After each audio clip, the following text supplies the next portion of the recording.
O que você tem que saber de planta para passar no vestibular? Vem comigo. As plantas são autotróficas, quer dizer, produzem o próprio alimento através de fotossíntese, clorofila A e clorofila B, que remete a uma evolução das algas verdes. As plantas são multicelulares, todas as plantas têm mais de uma célula. A maioria vive na terra. Eucariontes e a parede celular de celulósica é comum a todas as plantas. Presença de vacúolos, vacúolo digestivo, grande vacúolo presente na célula vegetal, é bem claro em qualquer micrografia de célula vegetal, além dos plastos, cromoplastos, leucoplastos e assim por diante, também todas as plantas têm. Mais de 300 mil espécies conhecidas, são os primeiros seres a conquistar o ambiente terrestre.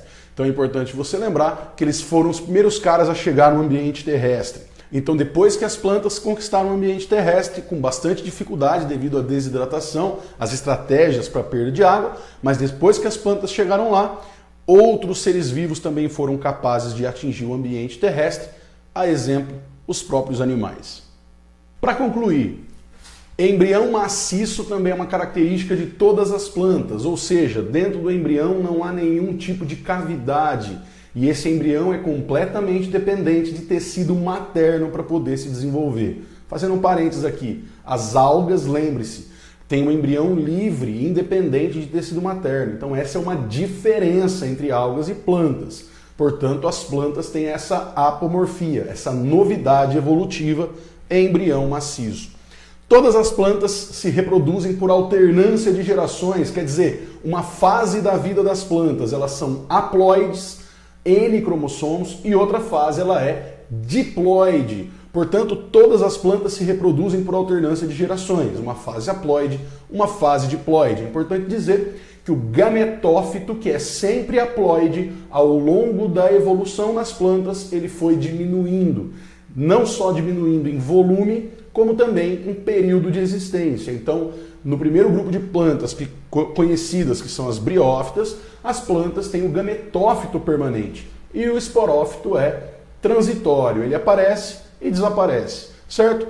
Depois das pteridófitas para frente, sempre o gametófito é transitório e o esporófito é permanente. Lembrando então, mais uma vez, o gametófito haploide, o esporófito diploide, o gametófito começa permanente e depois ele vai ficando cada vez mais transitório, ele vai ficando cada vez mais breve e cada vez menor também. Tudo bem? Vamos para terminar então essa introdução a respeito do grupo das plantas. As briófitas não têm vasos condutores, não têm sementes e não têm frutos. Ela não tem nenhuma característica das plantas que não seja o embrião maciço. Então o embrião maciço é compartilhado por todas as plantas, tá ok?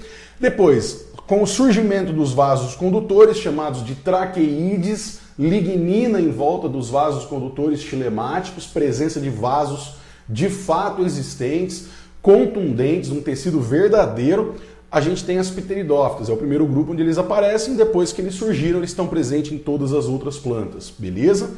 Semente, só gimnosperma e angiosperma, já adianto para vocês, o termo esperma significa semente.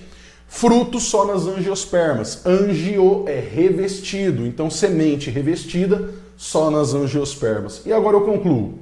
Esses dois primeiros grupos, por terem os órgãos sexuais pequenos, diminutos, discretos, levam o nome de criptógamas. Criptógamas.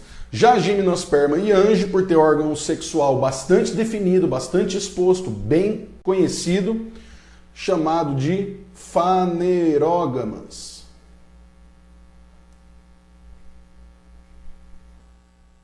Eu sou o professor Otávio Pudim, sou professor em São José do Rio Preto e região e vou vir aqui no YouTube para te dar aulas a respeito de biologia, assuntos de biologia em aulas dinâmicas, objetivas e diretas. Você está procurando aulas curtas, aulas rápidas para fazer uma revisão a respeito daquele assunto?